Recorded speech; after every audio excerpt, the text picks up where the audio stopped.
We all know the story. A family runs out of their Long Island home in the middle of the night, fleeing from an invisible force that has terrorized them since they moved in.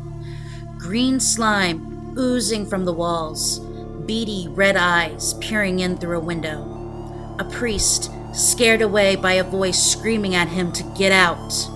The Amityville horror isn't just the story of a haunted house, but a true story of a man so depraved he killed his entire family. This is the history behind the crime.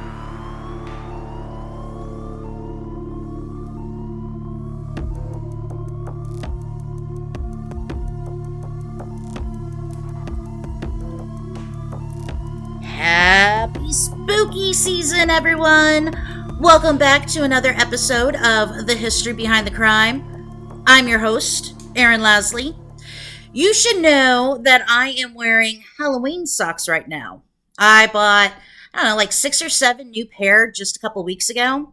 And I also bought Maggie a Silence of the Lambs doggy t-shirt.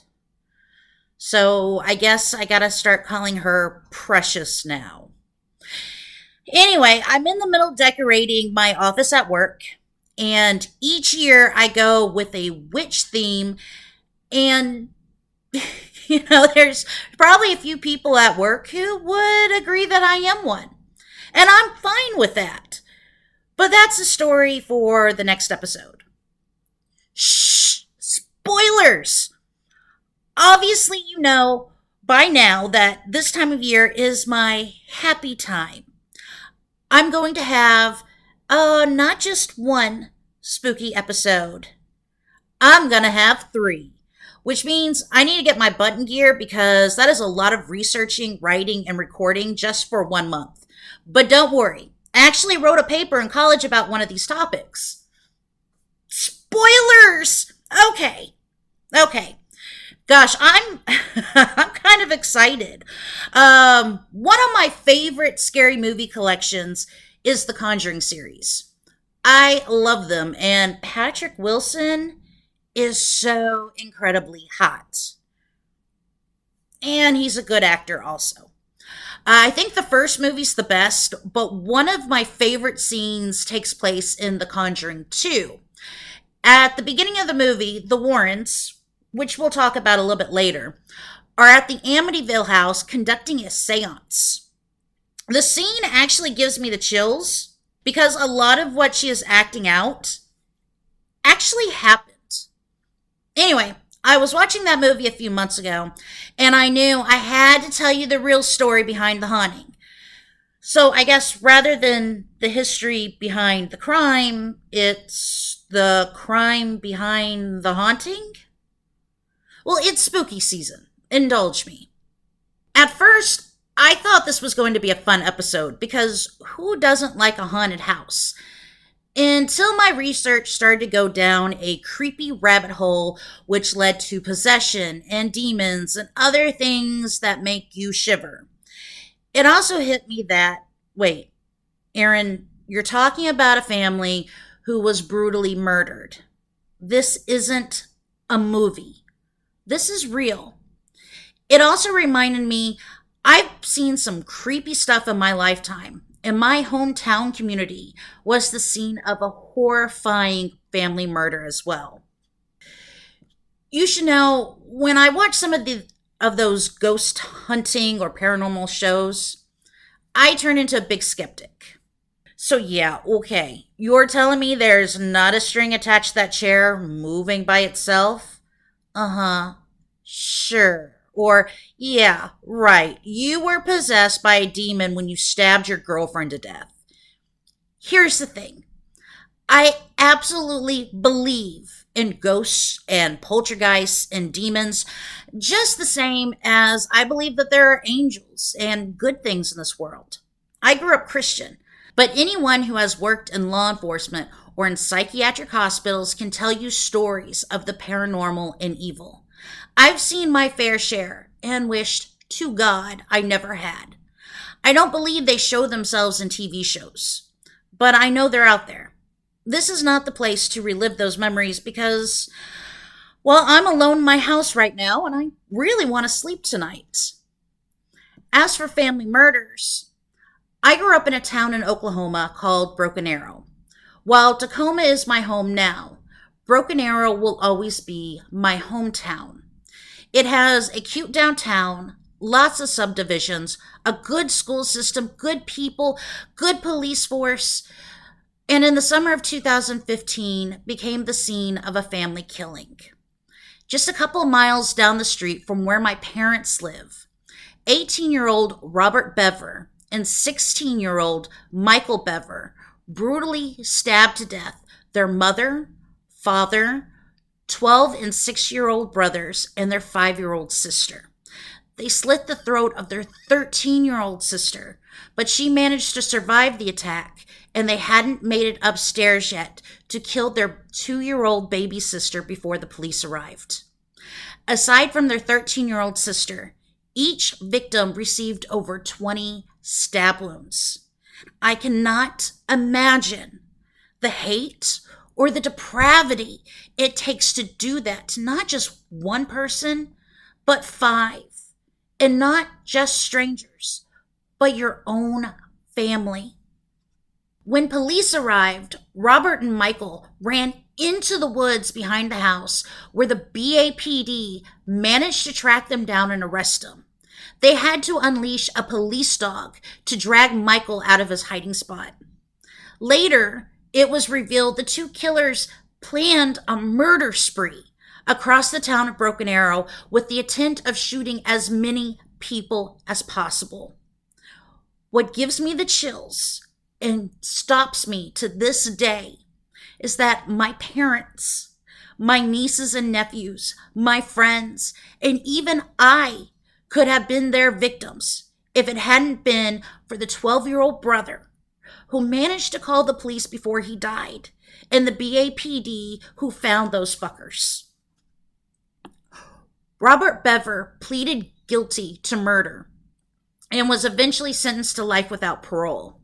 Michael Bever pled not guilty, but was found guilty and was sentenced to life with parole. He will be eligible for parole in 200 years. Before we go much further, I want to remind you the stories I'm about to tell you are about 2 real families.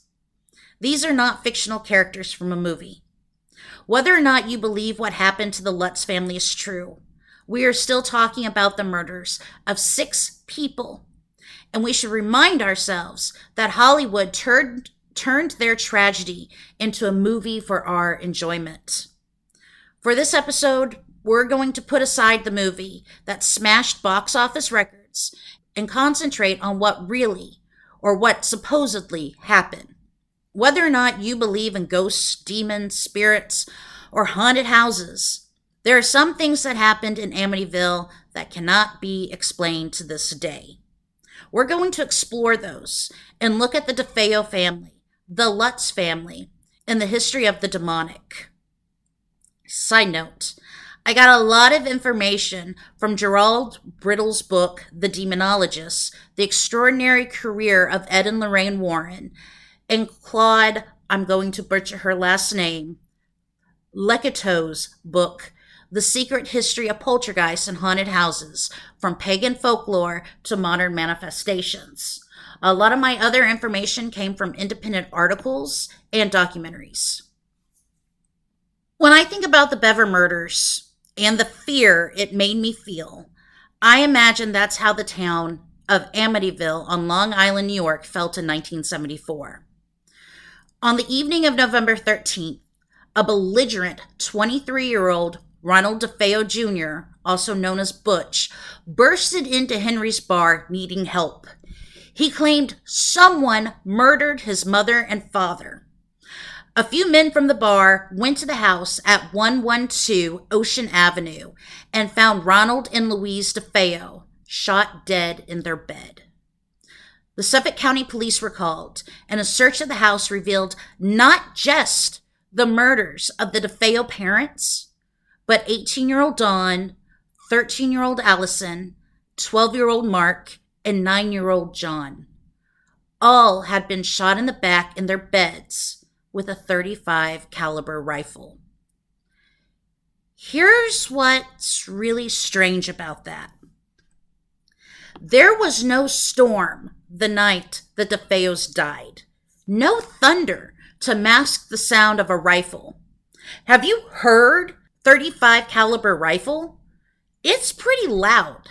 So loud that you can hear it echo from a mile away, and yet every DeFeo victim was found shot in the back, laying in their own beds. Not in the hallway, running away after they heard the first shot, or in the doorway where they would have come face to face with the killer, but in their beds like they were the very first victim. There is no forensic evidence to suggest any of the victims got up to investigate the noise, and there is no forensic evidence the killer drugged the victims beforehand. Not only does it seem that the family didn't hear anything, the neighbors didn't either. No one in the neighborhood heard the 6+ rifle shots it took to kill the DeFeo family. But Erin, you say, what about a silencer? First of all, silencer doesn't make the noise just magically disappear. Forget what you've seen in the movies. There's no piff piff sound. Second, a silencer only reduces noises. So while you wouldn't hear a big boom, you would still hear a pretty good crack of the rifle. It could explain how the neighbors didn't hear, but what about the victims? Even investigators at the time couldn't explain it. Butch DeFeo was originally taken into custody that night because he was in fear for his life, and not necessarily because the police believed he committed the murders. Butch claimed the murders were the result of a mob hit. Now, there's some evidence to verify the DeFeo father was loosely connected to the mob, but investigators were a bit leery, not only because the hitman that Butch said did it had a damn good alibi, but also because the mob frowned upon killing children. Sure, take out the father and maybe the wife, but you keep your mitts off the kids. Butch's story also changed multiple times, and his timelines didn't make any sense. After interrogation, DeFeo finally did admit he committed the murders, but pled guilty by reason of insanity because he claimed he heard evil voices telling him to kill his family. The jury didn't believe him, found him guilty, and sentenced DeFeo to 6 25-year life sentences. That would have been the end of that tragic story. But a family moved into the house at 112 Ocean Avenue and catapulted the story into horror legend. I understand this was a brief account of what happened to the DeFeo family. Trust me when I say there are hundreds of documentaries about the murders, not only from a true crime perspective, but a paranormal perspective as well. And today, we're here for the paranormal perspective. So let's get into that. What happened to make Butch DeFeo kill his family? More than likely, it was because Butch was an entitled brat whose father and mother spoiled him rather than making him get a real job, and he wanted more money. Butch was a drug user, and it wouldn't have been the first time a person committed a heinous crime when under the influence. That's the most likely reason. But what about his claims that voices told him to kill his family? Let's take a moment and believe him. Okay, there's undiagnosed schizophrenia or bipolar disorder. Perhaps mental degradation due to some physiological deterioration of the brain. Well, here's the thing about that. He showed no symptoms while in prison and died in 2021. What else could have caused the voices? According to Ed and Lorraine Warren, the demonic did. Before we get to the Warrens, I think we all know that if Butch DeFeo had been coerced or possessed by an evil spirit, it wouldn't have been the first case of possession. The concept of possession had been around since, well, pretty much the beginning of mankind. Early man, and many cultures today, believe in animism, which is the belief most everything is embodied with a spirit, god or goddess, ghost, or, yeah, even demons. From African to many Native American cultures, animism has been around for forever. Some indigenous peoples from the American Northeast have named their animism belief Manitou. Both real and abstract things are embodied by Manitou. However, there are also spirits that are not so friendly. For the Munsee people, one of these spirits is Muntuntu, who is pretty much the spirit of death and would be the equivalent of Satan. Many tribes have their own legends of spirits, both good and evil. In my studies, both for this podcast and in other projects, I have found many legends of possession by spiritual animals, but I haven't found that many about evil spirits possessing a person. Okay, that's not to say there aren't indigenous beliefs about it. I have read more Native American legends about people being oppressed by evil spirits rather than possessed by them. It's the spirit that either induces harm upon you or inspires you to do harm. Obviously, I'm not an expert in Native American mythology or religion because it can get pretty complex. But I wanted to show you that the idea of good versus evil entities is not entirely a white European complex. Many cultures and religions, including Asian, African, Jewish, Islamic, and so many others, believe in the good and the bad, angels and demons. For Christians, we can trace our stories back to both the Old and New Testament, especially the New Testament, when Jesus did some pretty awesome exorcisms of some pretty bad demons. Since then, the Roman Catholic Church, and then later Protestant religions, believed demons could influence and possess people.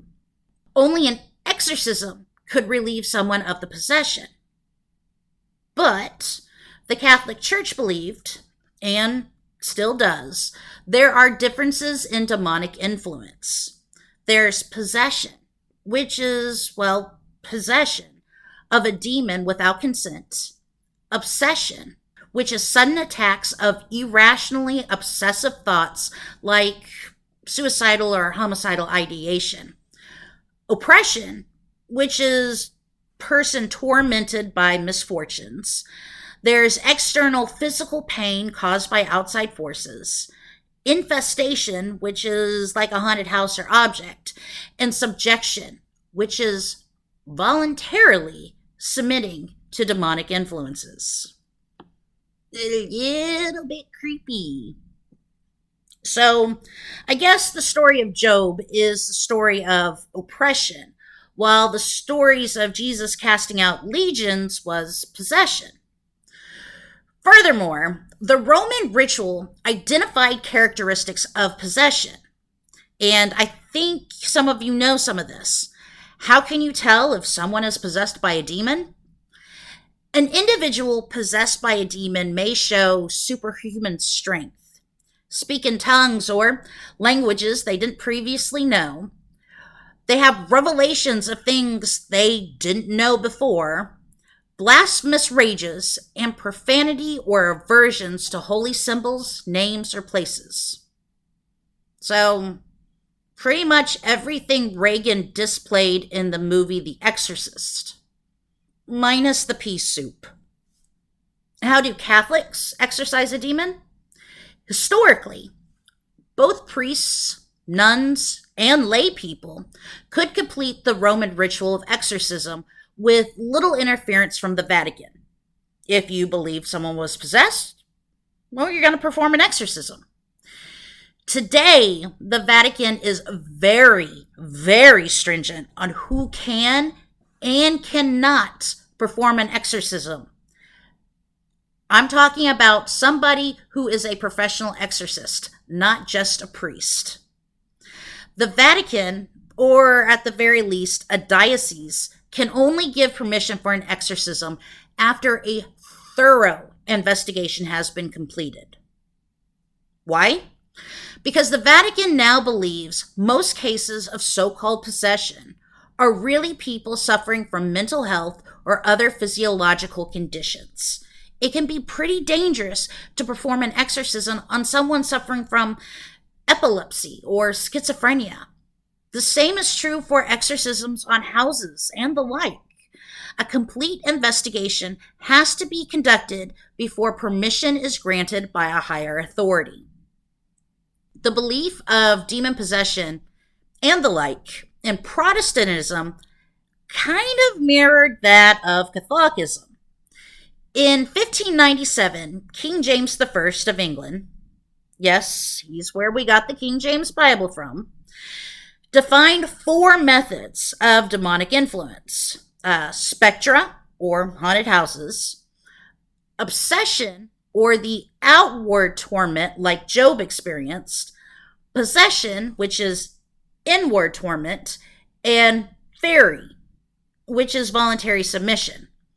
And I think there was a little bit of Scottish influence coming out of that fairy concept. Because, the Scots absolutely do believe in the ideas of fairies, which are not like Tinkerbell, but kind of like little mischievous and sometimes evil beings. Protestants at the time didn't really believe in the rite of exorcism. It was just too Catholic for them, and during this time, some hardcore Protestants were trying to get rid of Catholic influence. One could only overcome demonic possession by prayer and fasting.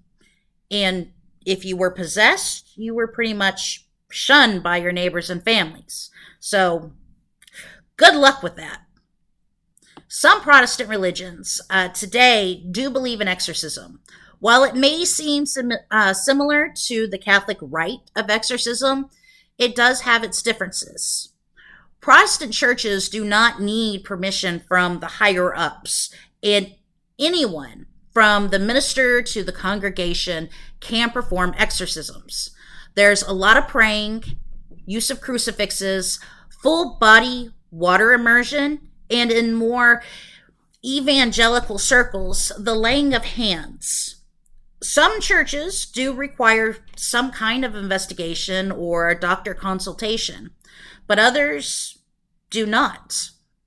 Who does these investigations? Well, within the Catholic Church, both priests, Vatican investigators, and lay investigators like Ed and Lorraine Warren do. Who are Ed and Lorraine Warren? They're pretty interesting people who made it their lifelong goal to help those oppressed or possessed by demonic forces. I don't know if I necessarily believe that they saw half the things they claimed, but they seem like good people, so I'm okay with it all. Ed was a demonologist and Lorraine was a medium. Together, they investigated haunted houses, predominantly in the Northeast, and helped those possessed by demons.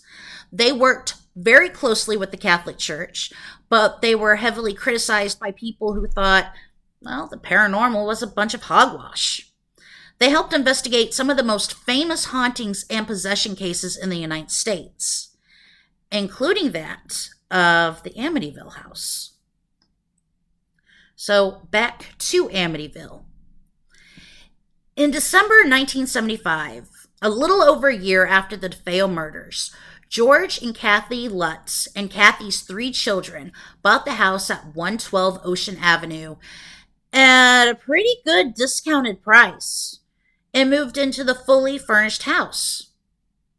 Oh yeah, the DeFeo furniture came with the house, including the beds.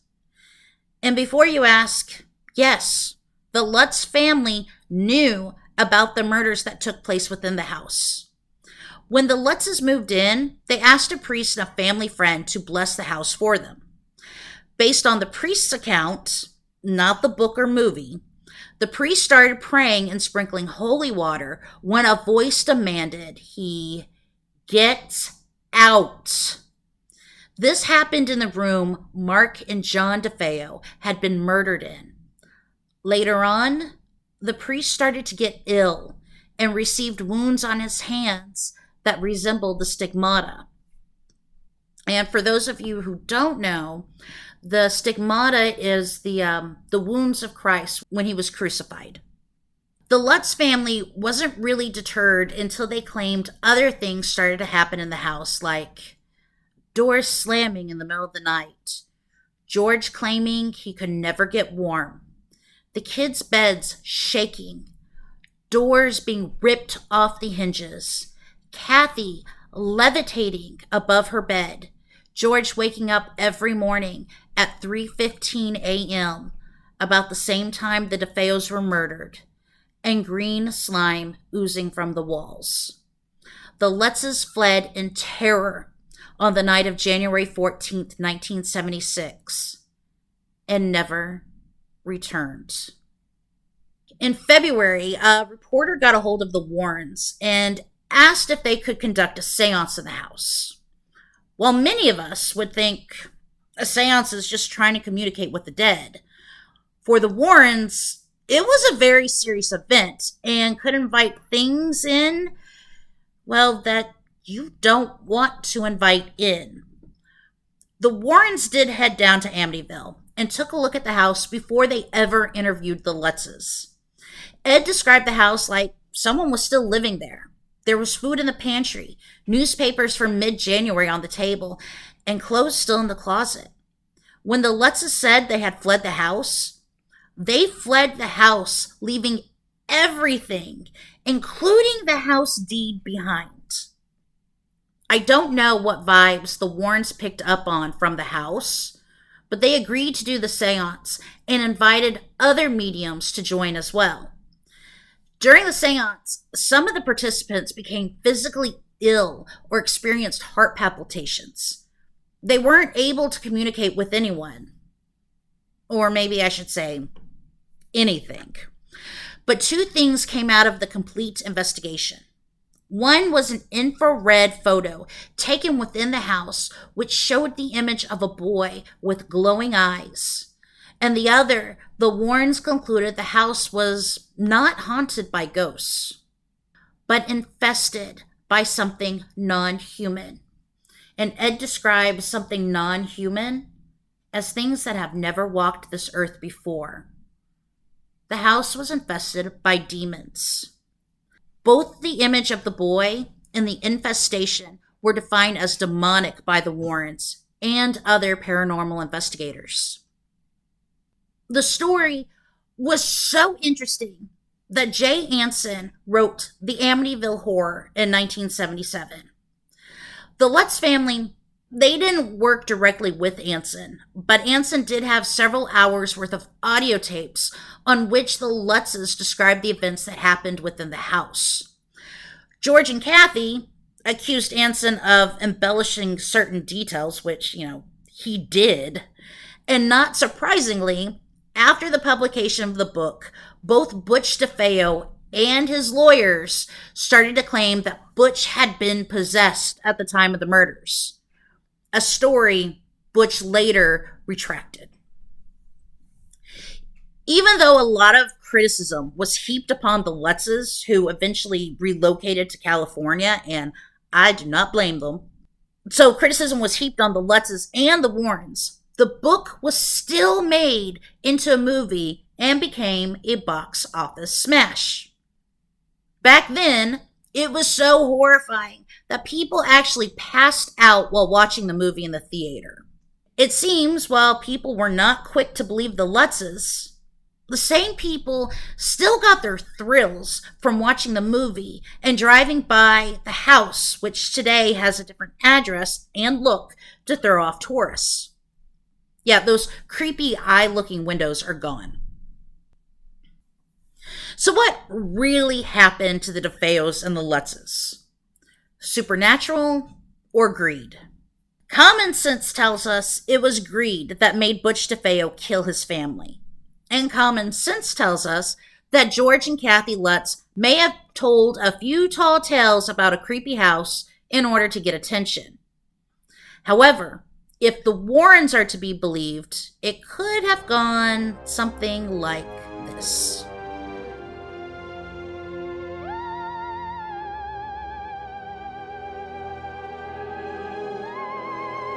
It started with the infestation of the DeFeo house. Both Ronald DeFeo Sr. and Butch felt the negative energy put forth by whatever demon lurked within. The two fought constantly, always at each other's throats, and there were times Butch threatened his father with a gun. Ronald DeFeo Sr. dealt with the demonic oppression by placing religious statues around the house and the yard. Butch dealt with the oppression by diving into drugs and alcohol. The infestation created fear within the house, and the demon focused in on Butch, who seemed to be the easiest target because he could not control himself around drugs or alcohol. As Ed Warren said, if you can't control yourself, then something else will. It slowly broke down Butch's will and urged him to kill his family. On the night of November 13th, 1974, Butch couldn't fight the demonic suggestions any longer. With the help of demonic supernatural forces, Butch used the .35 caliber rifle and shot his family. And whatever supernatural force was in the house helped suppress the sound of the rifle shots, so Butch could dispatch his family quickly. The oppression never became full-blown possession, because Butch never demonstrated any odd behavior in prison, other than being a general asshole. A year later, the Lutz family moved into the house. They were a new family, and George was still getting used to being the stepfather to 3 young children. There was some tension and stress, and George also had an interest in the occult, which helped open the door to the demonic presence in the house. The presence started to oppress the family, but focused mostly on George because of the stress he was under as a new husband, father, business owner, and now owner of a murder house. He was the easiest target. Like Butch DeFeo, the entity slowly started to tear him down, trying to find a hole that it could wiggle its way into and fully possess George. The entity used strange occurrences to scare the family and create more fear and stress. However, unlike Butch DeFeo, George was able to fight off the oppression and escape with his family.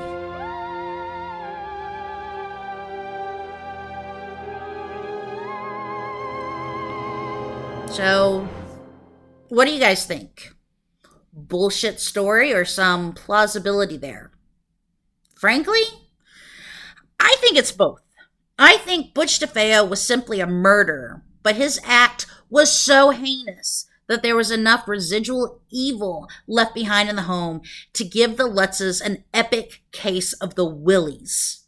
And when you have an epic case of the creeps, your eyes play tricks on you. My only question is this: who the hell buys a murder house? In conclusion, I absolutely believe that evil exists. Both the evil conducted by humans and evil of the supernatural variety. I wholeheartedly believe Satan exists, but he doesn't want us to believe that he does, which is why we're so skeptical about things like possession and demonic infestation. He wants us off guard so he can more easily manipulate us. That's why I'm thankful for the good in this world. I'm thankful for good people. Remember the story about the Bever family at the beginning of the episode? Good people prevailed in the end. After the murders, the house mysteriously caught on fire, and it had to be demolished. The community rallied, and with the help of the city of Broken Arrow, they turned the site into a reflection park for the community. And the two sisters who survived? People from all over donated clothes and toys for the girls, and thousands upon thousands of dollars were raised for them. So many families came forward and wanted to adopt the sisters. They were eventually adopted by the same family, and they are thriving today. Remember, the only thing necessary for evil to triumph in the world is that good men do nothing. It doesn't take a priest to take down evil. It only takes bravery to do the right thing. This episode, I want to urge you guys to do some homework. I've spent hours searching through several states' missing and exploited children posts, and my God, there are so many of them.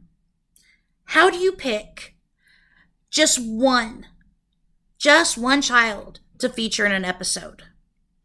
Instead, I want you to go through your state or country's missing children posts. Find one closer to your area and feature it on your social media pages. Someone out there knows something. You may not, but you may know people who do. Share these children's stories with them.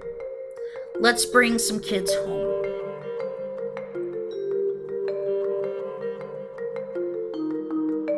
All right, guys, so that does it for this episode. There's a few more listeners from Europe who have joined us, and I want to say thank you for listening. You are all truly awesome, and I greatly appreciate all the support you've shown me. I also hate to say this, but don't forget to follow on Spotify or follow on Instagram at The History Behind the Crime. If you want to get a hold of me, which you are more than welcome to do, you can reach me at thehistorybehindthecrime@gmail.com. And I'll be back next time with another spooky episode. Until then, take care of yourselves and take care of each other. Bye.